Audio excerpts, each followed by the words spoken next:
and perhaps provide other means of security guarantees to our European allies.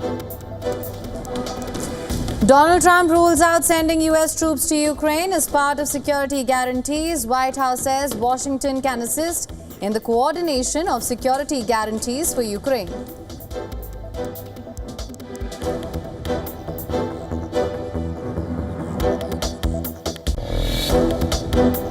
There are many options that are being discussed by our national security team right now with both parties. White House says many options are being discussed for the location of a possible peace summit between Putin and Zelensky. Budapest floated as site for the potential meeting after a call between Trump and the Hungarian Prime Minister.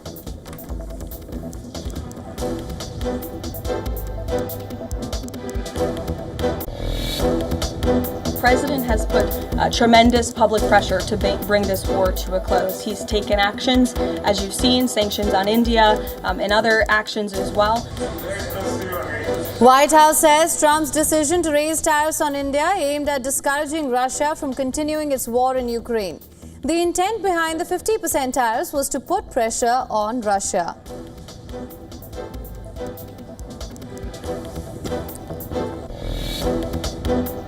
The utter impunity with which Pakistan Army perpetrated heinous crimes of gross sexual violence against hundreds of thousands of women in erstwhile East Pakistan in 1971 is a matter of shameful record. India slams Pakistan at the UNSC over sexual crimes against women from minority communities, highlights sexual violence perpetrated by Pakistan ever since 1971.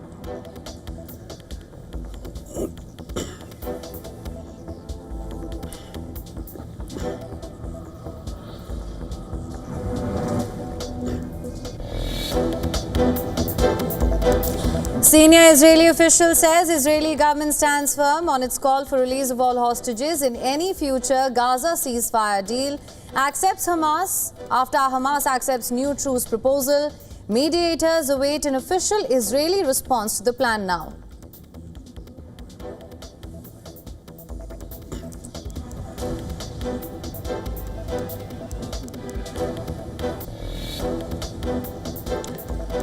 Syria's foreign minister meets with an Israeli diplomatic delegation in Paris to discuss de-escalation and non-interference in Syria's internal affairs.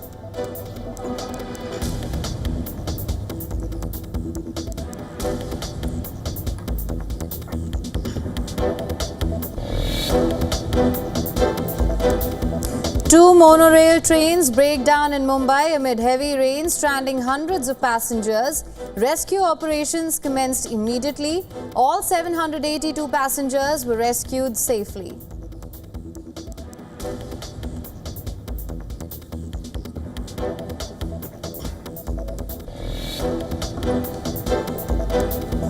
White House launches an official TikTok account, taking advantage of its more than 150 million US users to spread messages of President Trump. New account went live with a video of Trump saying, "I am your voice."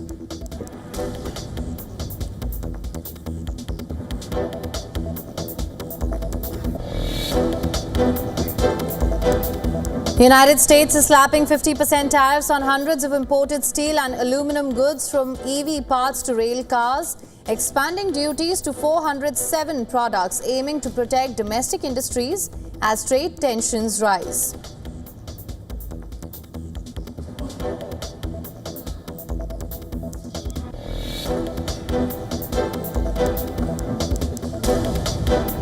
Alexander Isak accuses Newcastle United of breaking promises and misleading supporters. The Swedish forward confirms he wants to leave the EPL side. The Magpies deny the accusations.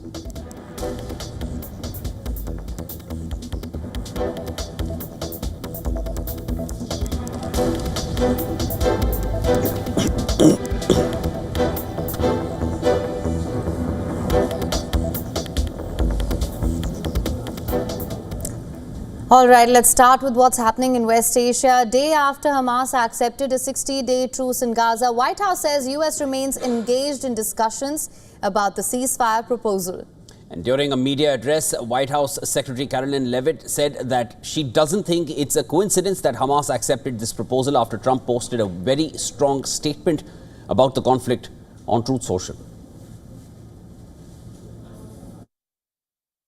I don't think it's a coincidence that Hamas accepted this proposal after the President of the United States posted a very strong statement about this conflict on Truth Social yesterday. I would refer you back to that statement. As for this proposal that Hamas has now accepted, the United States continues to discuss it, and I'll let the President weigh in on it definitively. However, according to an Israeli official, the government remains firm on its stance and demanded that they wanted release of all hostages in any ceasefire deal. Israeli Prime Minister Netanyahu is yet to publicly comment on the plan, but the Israeli official's statement echoes what Prime Minister had said earlier regarding a truce deal. Amid this, US President Donald Trump has called Prime Minister Netanyahu a war hero. He also described him as a good man and said that he is in there fighting. Meanwhile, displaced residents of Gaza City are split over the potential ceasefire deal accepted by Hamas.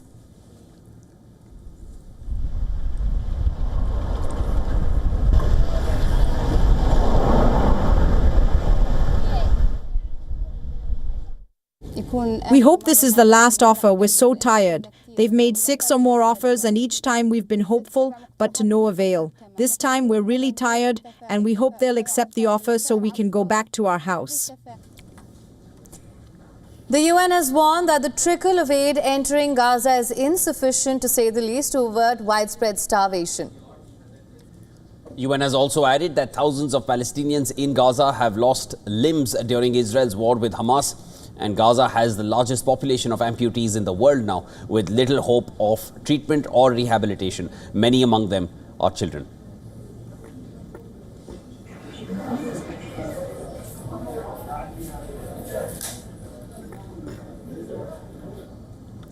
Egyptian committee in the Gaza Strip, which prepares food parcels for distribution, says that this aid is a drop in the ocean of suffering.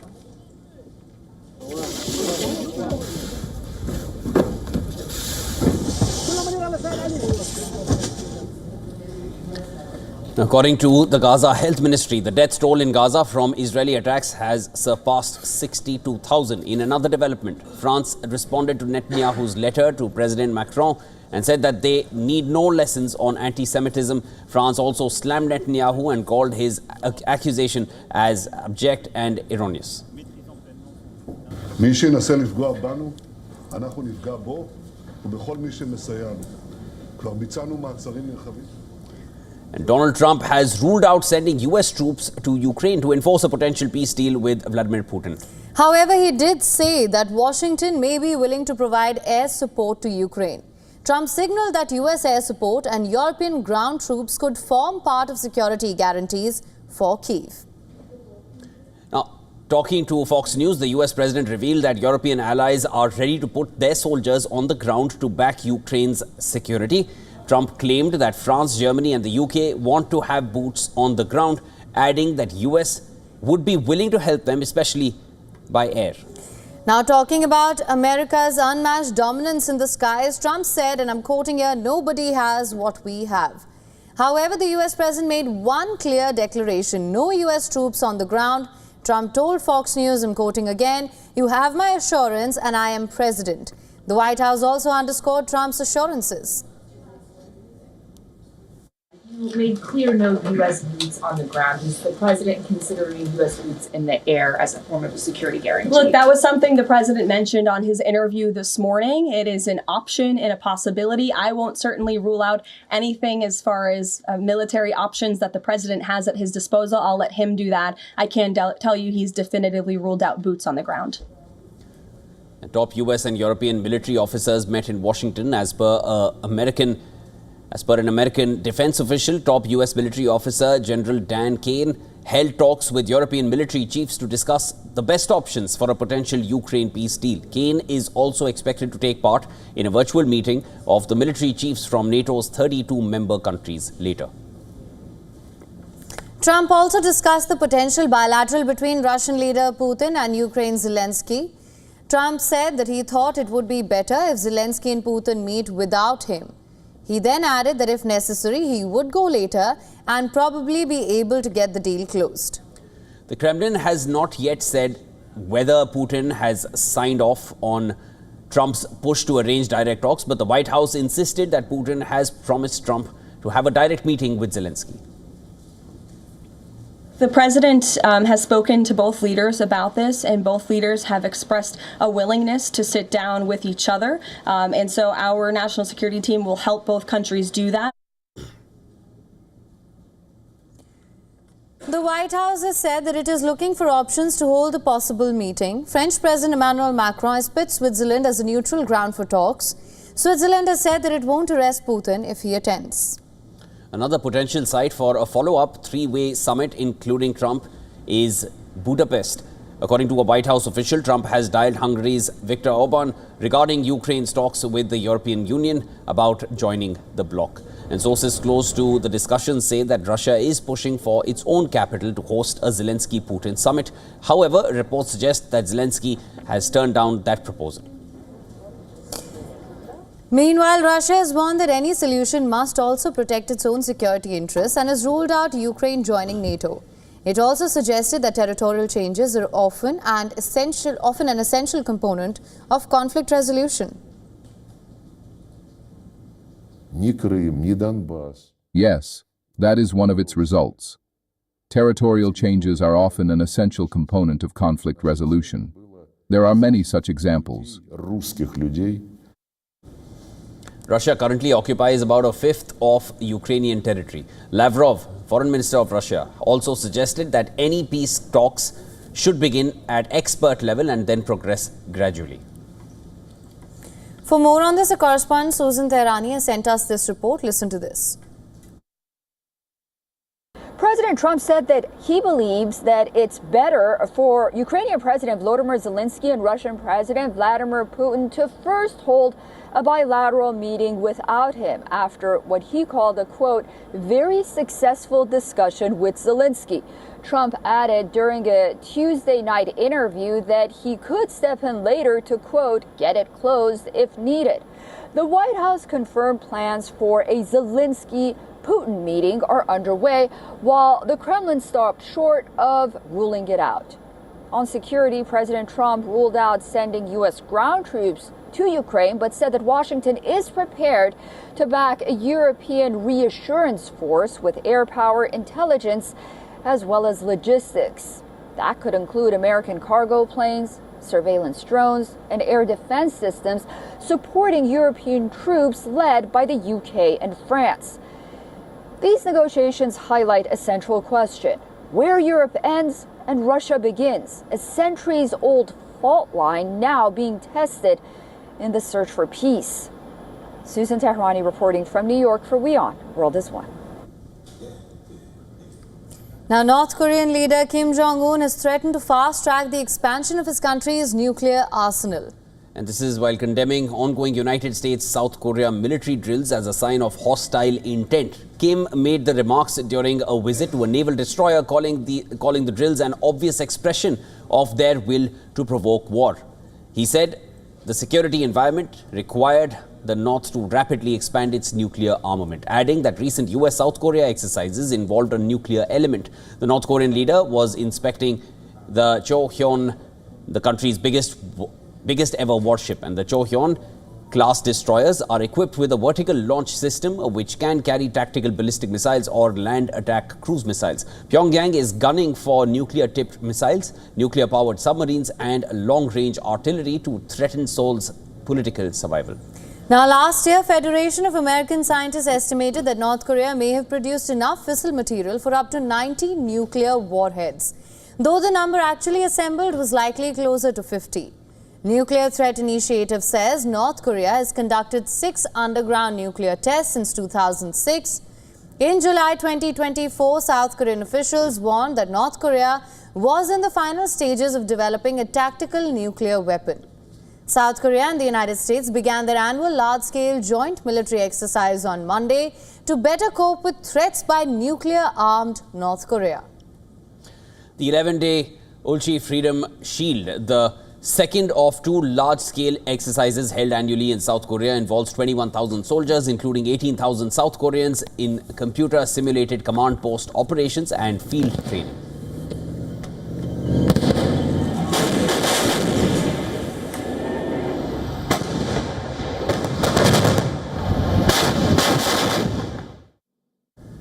Google is entering a new frontier once dominated by governments and heavy industry.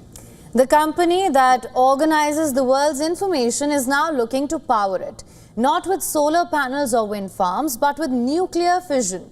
The race to build artificial intelligence has now become a desperate scramble for a new energy source. Take a look.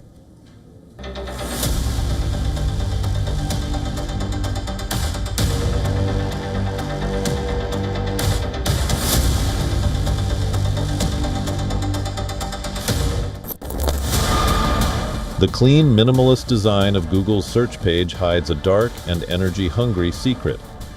Behind the scenes, the servers that power the company's AI models are consuming a staggering and ever-increasing amount of electricity.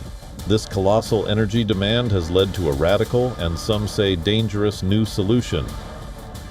Google has announced a groundbreaking partnership with nuclear startup Kairos Power and the Tennessee Valley Authority to build an advanced small modular reactor in Oak Ridge, Tennessee. The plant, scheduled to be operational by 2030, is the first of its kind, designed to feed a steady supply of clean, reliable energy directly to Google's nearby data centers.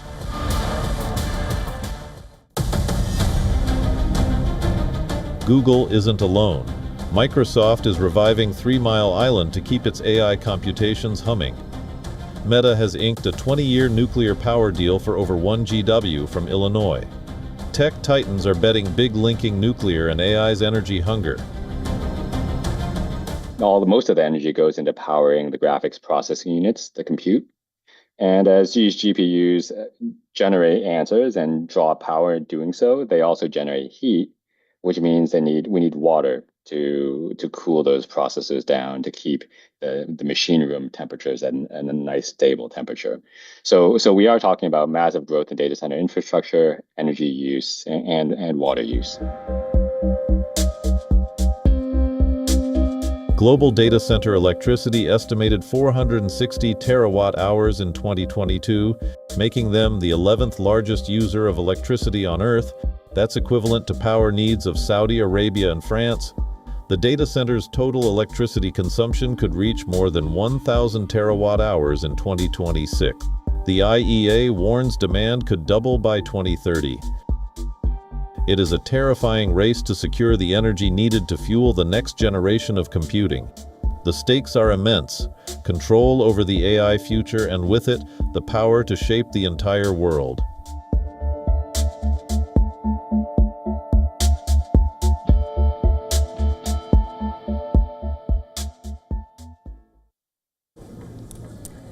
A scandal has hit the royal family of Norway. Marius Borg Honeybee, the son of Norwegian Crown Princess, has been charged with 32 counts of offences, 4 of which are rape and aggravated sexual assault.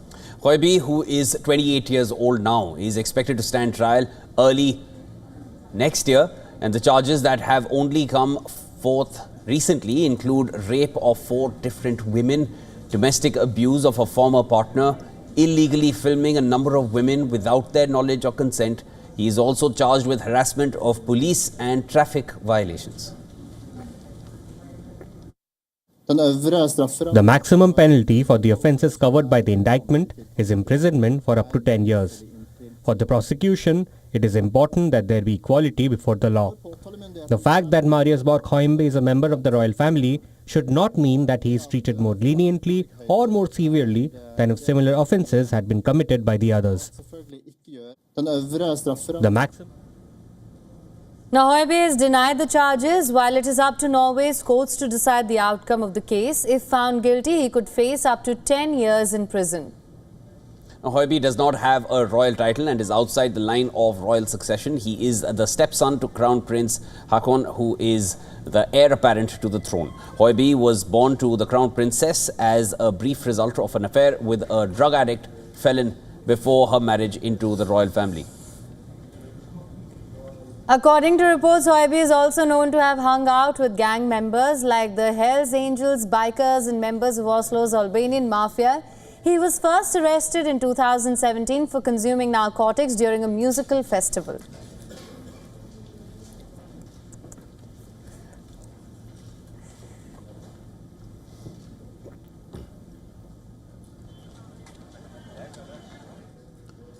A silent collapse is underway in America's farmlands. Honeybees are dying by the millions. Yet halfway across the world, China's bees are buzzing stronger than ever, reaching record highs. So why are US hives collapsing while China's colonies thrive? We take a look at this.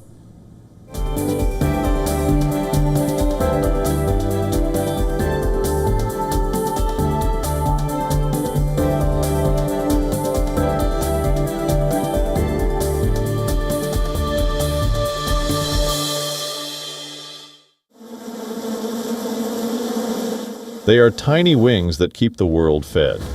Honeybees, nature's most tireless workers. 1/3 of all crops on Earth depend on their pollination. Without them, supermarket shelves would run empty. We would find it difficult to put food on our plate. Yet, in the United States, an alarming die-off is unfolding. From June 2024 to January this year, the U.S. lost a staggering 62% of its managed colonies, the worst collapse ever recorded. Beekeepers opened their hives to silence. No buzzing, no swarming, just empty combs. Scientists traced the culprit in June. Viruses carried by varroa mites, a parasite that clings to bees.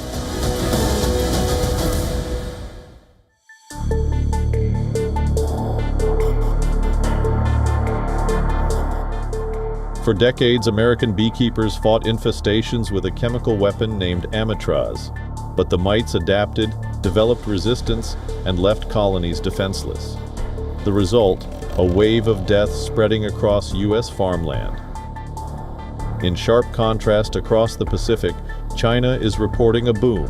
Its bee population surged to a record 15 million colonies last year, a 25% rise, the highest in decades. So why the difference? Unlike in the U.S., where beekeeping is industrialized, Chinese farmers still use traditional hives, wooden boxes, village-scale practices. Less industrial pesticide use in certain regions, and strong government-backed bee research have helped colonies grow. And while America struggles to protect its pollinators, China is exporting honey at record levels. Experts warn this imbalance could hit global food chains, because bees don't just make honey, they sustain agriculture itself. Without them, supermarkets would turn empty, diets would shrink, economies would stagger. The world's future may well rest on the wings of a buzzing insect. And the survival of honeybees is, in truth, the survival of us all.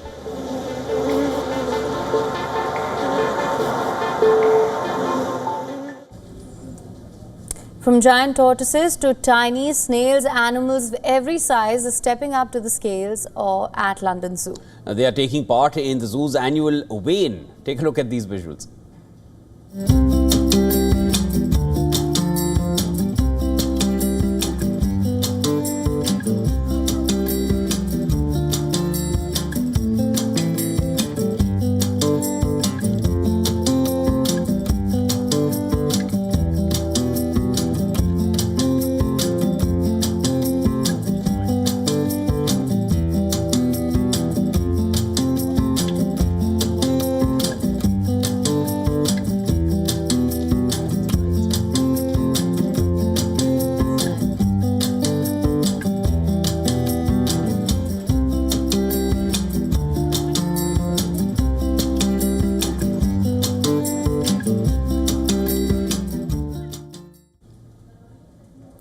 And with that, it's time now for a short break. Don't go anywhere. This is World DNA. After a short break, when we come back, India has called out Pakistan's duplicity and hypocrisy, highlighting the heinous acts being committed against minorities. We'll bring you all the report.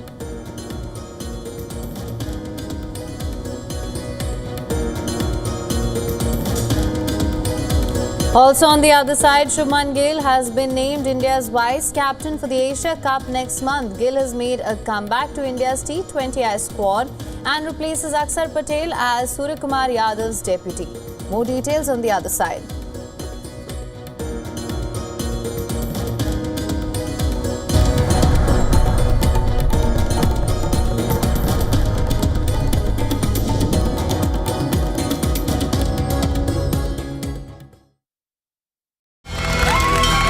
From the bustling trading floors of Wall Street to the vibrant exchanges of Asian stock markets, WION breaks it down for you to make sense of what's happening, as we reveal the key factors behind events, strategic battles, and the game-changing business decisions that shape the world. We bring you all of this and more on World Business Watch. Where darkness hides behind every corner. Where the truth is stranger than fiction. A show that dives deep into the stories which shock and mystify. Unsolved murders. Psychopaths who defy explanation. International war crimes. And millions swindled in financial fraud. The victims, the accused, and the sinister plot. Prime Crime is your front row seat to darkness.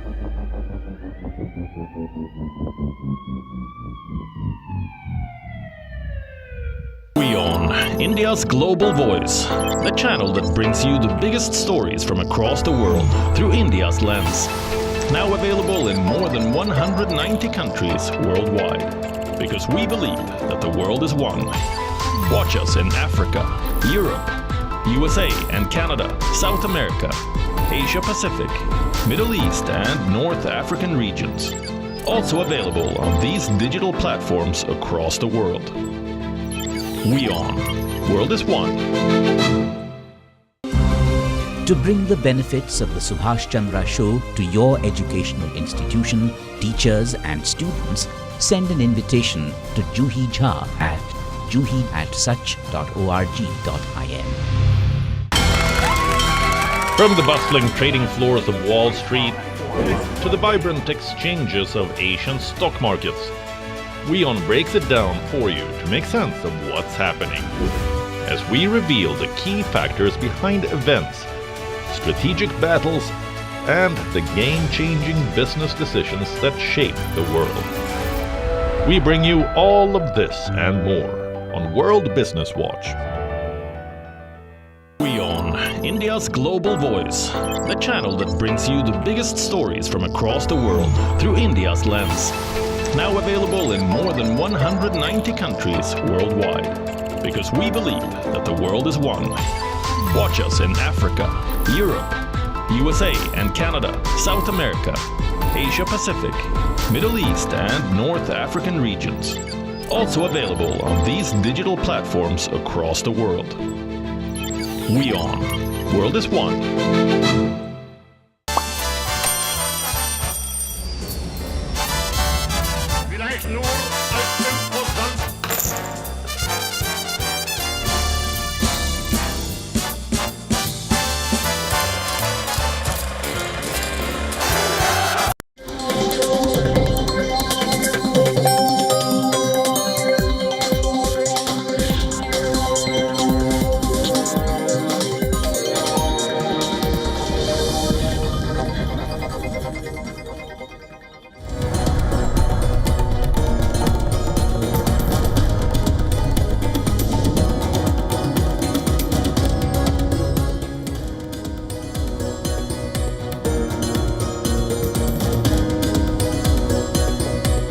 Welcome back, viewers. You're watching WION World is One. This is World DNA with him. I'm Shivan. Lots more to discuss. Let's start with the headlines.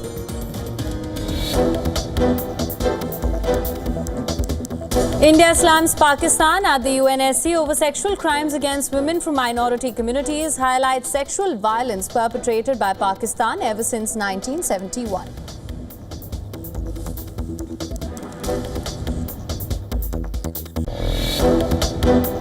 Well, look, the president has spoken to both leaders about this, and both leaders have expressed a willingness to sit down with each other.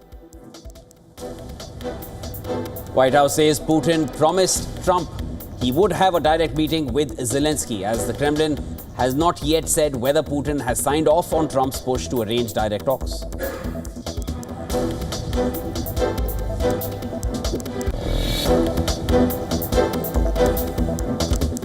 Donald Trump rules out sending US troops to Ukraine as part of security guarantees. White House says Washington can assist in the coordination of security guarantees for Ukraine.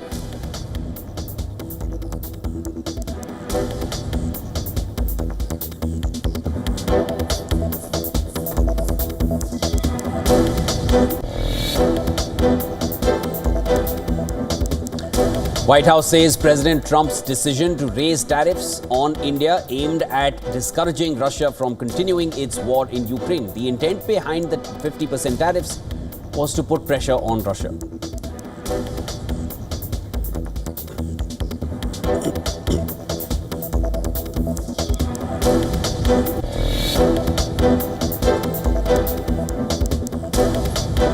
Senior Israeli official says Israeli government stands firm on its call for Israel of all hostages in any future Gaza ceasefire deal after Hamas accepts new truce proposal. Mediators await an official Israeli response to the plan.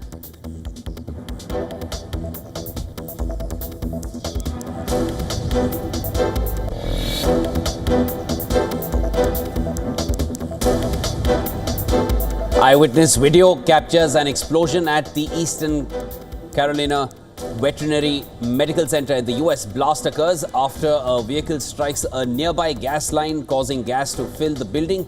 No fatalities reported.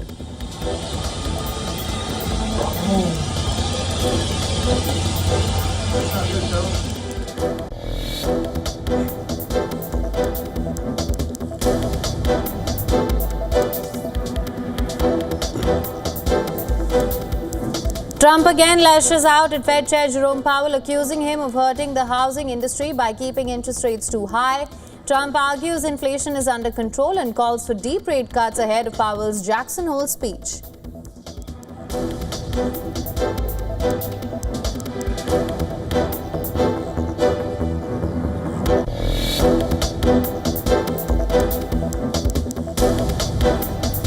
Alexander Isak accuses Newcastle United of breaking promises and misleading supporters. The Swedish forward confirms he wants to leave the EPL side.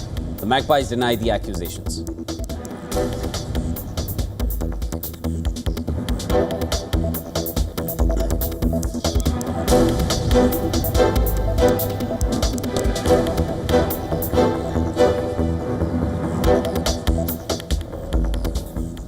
Signaling a major overhaul in ties, India and China have agreed to reopen border trade, enhance coordination for resolving border disputes, resume direct flights and enhance trade and investment flows. Now, the developments come on the back of Chinese Foreign Minister Wang Yi's two-day visit to India, where he met Prime Minister Narendra Modi, External Affairs Minister Dr. S. Jaishankar and National Security Advisor Ajit Doval. During his meeting with Prime Minister Modi, the Chinese Foreign Minister handed over a message and invitation from President Xi Jinping for the upcoming SCO summit in Tianjin, while Prime Minister Modi emphasized that the two countries should view their relationship for a long-term perspective. Later in a post on X, Prime Minister Modi hailed the steady progress in ties and called for stable and constructive relations for regional as well as global peace and prosperity. Signaling a reset in ties strained since the 2020 Galwan Valley clashes, India and China agreed to reopen border trade through three designated trading points: Lipulekh Pass in Uttarakhand, Shipkila in Himachal Pradesh and Nathula in Sikkim. The two sides also made substantial progress on border disputes. Both sides decided to set up an expert group under the working mechanism for consultation and coordination to strengthen border management. They also agreed to expand general-level mechanisms to cover the eastern and middle sectors. The Ministry of External Affairs said that two countries will work together to maintain peace and tranquility in the border areas through friendly consultations, while addressing each other's concerns. Now, beyond the boundary issue, India and China have also agreed to resume direct flight services and finalize a new air services agreement. Cooperation of trans-border rivers and expanding the scale of Kailash Mansarovar pilgrimage were among other key agreements reached between the two sides.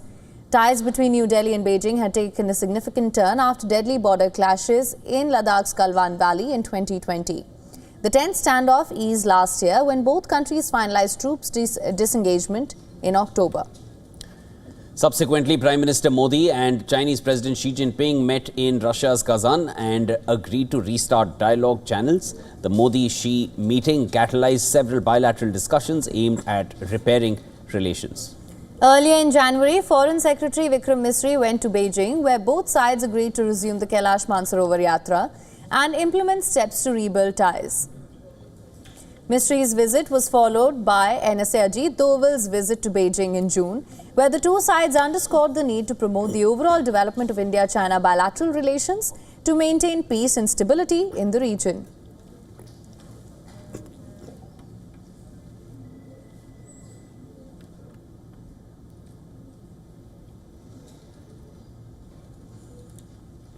And India has called out Pakistan's duplicity and hypocrisy, accusing Islamabad of masquerading as champions of justice while it continues to perpetrate human rights violations and crimes against religious minorities in its own country. Now, at the UN Security Council open debate on conflict-related sexual violence, Indian diplomat Elos Matthew Punos reiterated New Delhi's unwavering commitment to root out sexual violence in armed conflict and support and assist survivors of such heinous crimes. Addressing the allegation raised by Pakistan, he recalled Pakistan Army's crimes of gross sexual violence against hundreds of thousands of women in erstwhile East Pakistan in 1971. He then added that the deplorable pattern continues even in the present day in Pakistan. The utter impunity with which Pakistan Army perpetrated heinous crimes of gross sexual violence against hundreds of thousands of women in erstwhile East Pakistan in 1971 is a matter of shameful record. This deplorable pattern continues unabated and with impunity to this day.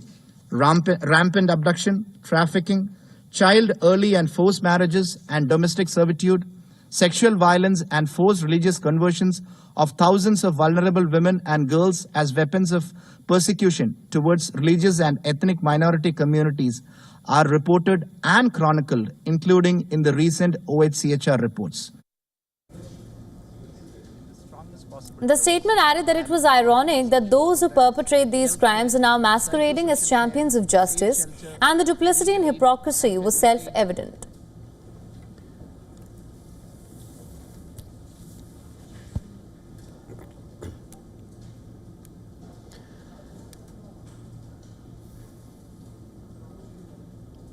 India has cleared its biggest indigenous defence order so far, a massive 62,000 crore rupees deal to buy 97 light combat aircraft Tejas Mark 1A fighter jets.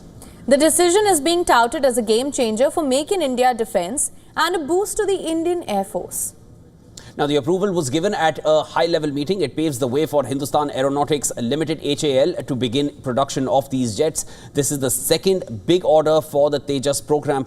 Earlier, the government had ordered 83 Mark 1A jets worth around 48,000 crore rupees. With this new deal, total number of Tejas jets now ordered stands at 180. The new fleet will replace the aging MiG-21s. Soviet-era MiG-21, the decades-old fellow of the Indian Air Force, they're preparing for their final flight now. The Indian Air Force has decided to phase out MiG-21s in September this year, and this is following 60 years of its service. The Tejas program has received strong support from the Defence Ministry. It is being seen as a cornerstone of India's drive for self-reliance in defence. The Tejas Mark 1A comes with significant upgrades as well. It features modern avionics and a more advanced radar. It also has a higher level of indigenous equipment with over 65% of its components made in India. The deal also promises a huge boost to India's defence ecosystem. HAL is expected to receive orders for more than 200 Tejas Mark II jets. Development is also underway for India's ambitious 5th-generation stealth fighter jet program.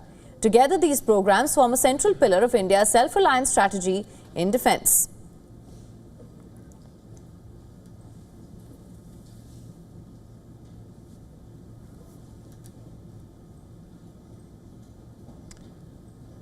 And Uttar Pradesh signs a direct agreement with UK government. The agreement is first of its kind when Uttar Pradesh and UK partnered under Shivning Scholarship Scheme. Now, Uttar Pradesh Chief Minister Yogi Adityanath and British High Commissioner to India, Lindy Cameron, inked this agreement. Under this agreement, 5 students from the state will be selected every year for the next 3 years. Total 15 students from Uttar Pradesh will receive the opportunity to study in the UK. The scholarship covers tuition, living expenses, travel costs, visa fees and other allowances. British High Commissioner called it an important step in strengthening India-UK relations.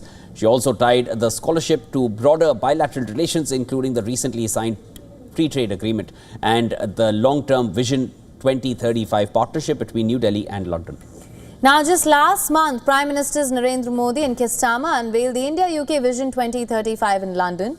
The agreement sets a strategic roadmap for the next decade, focusing on mutual growth, prosperity and global stability.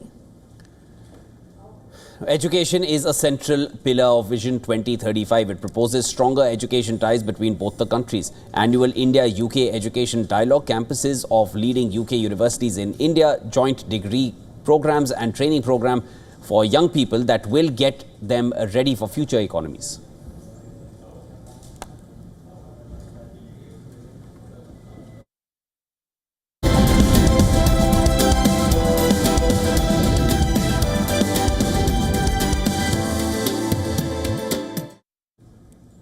And S&P Global has kept its US sovereign rating, citing the resilience of the American economy and robust tariff revenues. But President Trump's claim that tariffs will pay down America's $37 trillion debt and even fund citizen dividends is drawing sharp criticism. Treasury data now shows that a wide gap is there between political promises and fiscal realities. Now, in July, interest payments on US debt totaled nearly $61 billion. While tariff revenues brought in just over $30 billion. Even if maintained, annual tariff revenues of about $360 billion would account for less than 1% of total US debt. Economists warn tariffs would not reduce debt, only show its growth. The US still needs $1.8 trillion in fresh borrowing each year. The White House insists debt to GDP has improved under Trump, projecting a fall to 94% from today's 121%. But critics including JP Morgan's Jamie Dimon and Fed Chair Jerome Powell warn of predictable crisis under fiscal discipline returns. Market confidence may decide the outcome. Over 30% of US debt is held by foreign investors, creating risks if global sentiment shifts. Safe haven assets are also surging, reflecting investor caution. While S&P says that tariff income offsets tax and spending pressures, economists stress that tariffs cannot reverse America's debt trajectory. At best, they postpone, not prevent, a reckoning.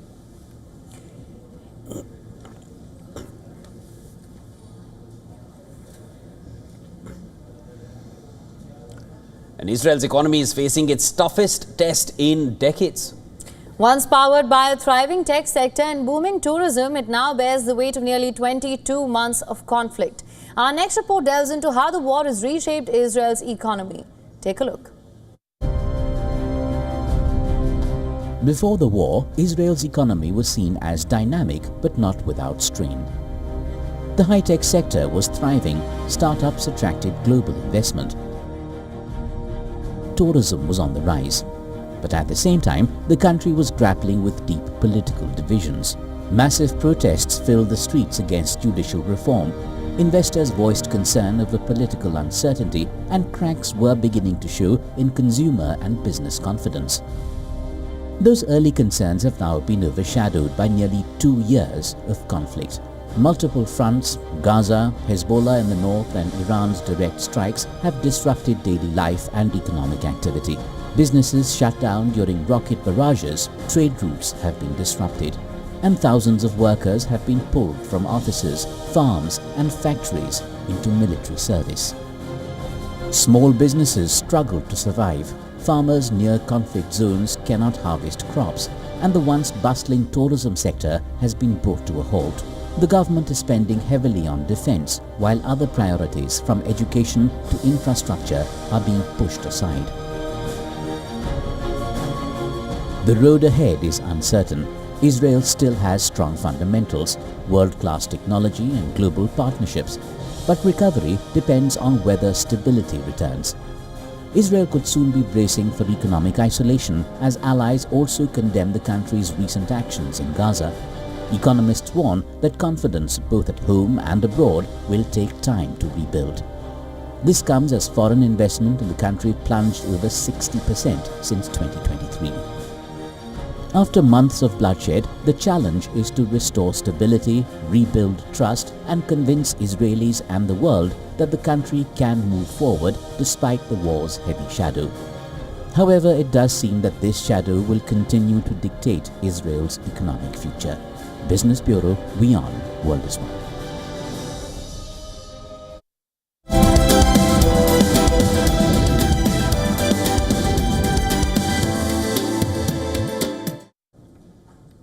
And Ashir Singh Johal has created history by becoming the first Sikh to manage a professional British football club.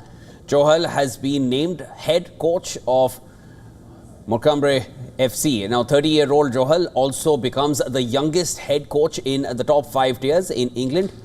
And the FC competes in the National League, which is the 5th tier of English football. The club finished bottom of League 2 last season.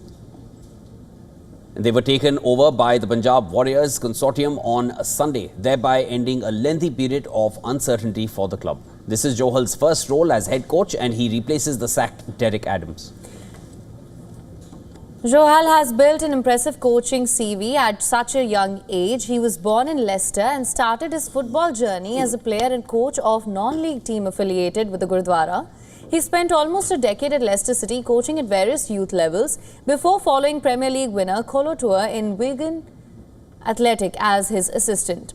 He went on to work with World Cup winner at Italian side FC Como. Earlier this summer, Johal also became one of the youngest coaches in English football history to complete his UEFA Pro license qualification. Johal has long been the preferred managerial candidate for Punjab Warriors. The Warriors themselves became the first Sikh-led consortium to acquire a professional football club in the UK earlier this month.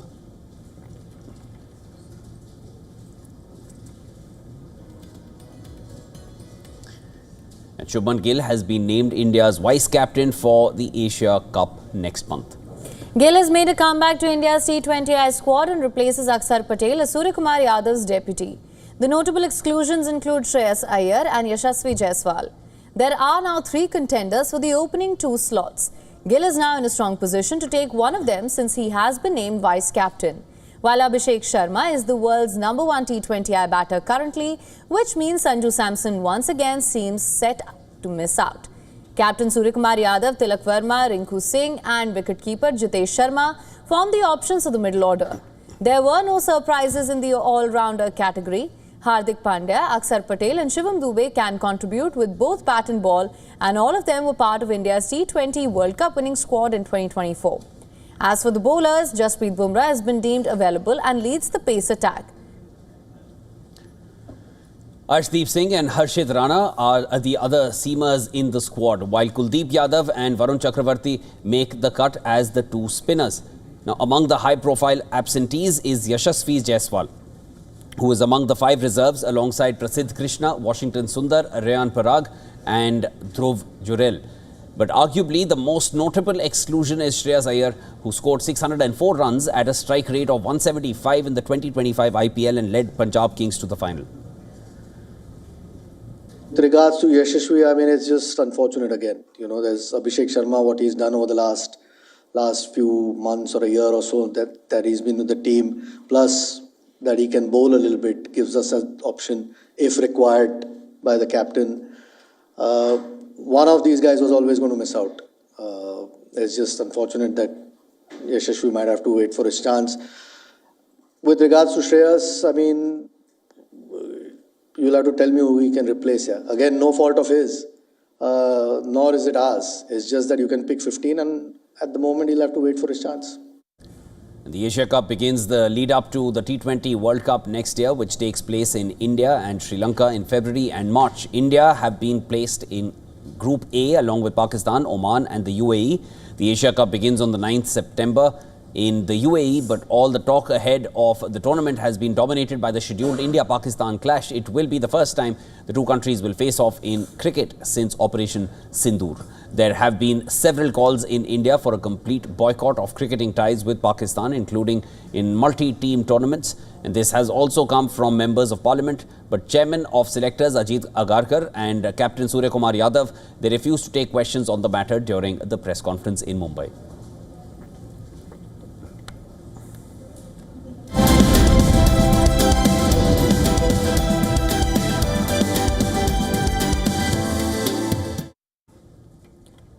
Now, if you are a Downton Abbey fan, our next story is for you. A Downton Abbey auction preview has opened in London, exhibiting costumes and props from the British television period drama and its spin-off films. Now, celebrating the Emmy-winning series and the upcoming final film, Downton Abbey, the grand finale, the auction by Bonhams on London's New Bond Street revisits the upper-class gentry of the Crawley estate with highlights including wedding and party dresses, a vintage car, autographed scripts and clapper boards. While the auction will be held online, Bonhams has opened a free exhibition for the public and potential bidders, offering fans the acclaimed show a glimpse of the fictional estate and its characters' luxury lifestyle. The show's production studio, Carnival Films, is providing most of the items on sale, and the most expensive lot to go under the hammer is expected to be the family car, a 1925 Sunbeam 2060 horsepower saloon, valued at somewhere close to $50,000. It's a wonderful car, isn't it? This is a 1925 Sunbeam 2060, so it's a 100-year-old car. I can tell you from sitting in the back right now, it's incredibly comfortable. It's designed to be driven driven in rather than being driven.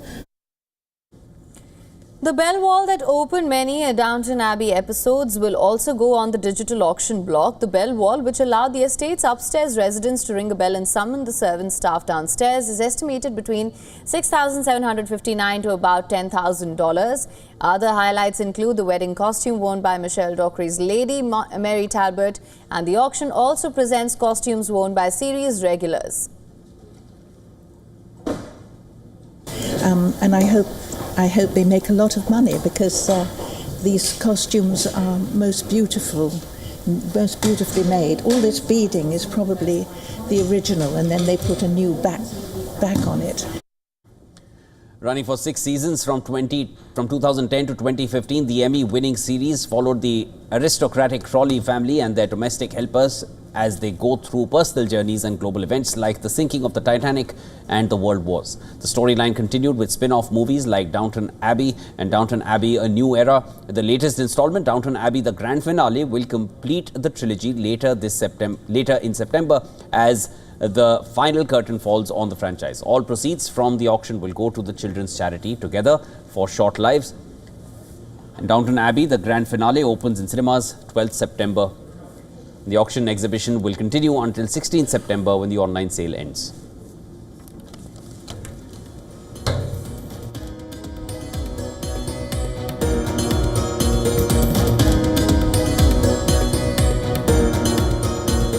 And with that, we call a wrap on this edition of World DNA. And we'll be stepping into a short break, but before that, here are all the climate stories making headlines across the world. Stay with us. This is WION World is One.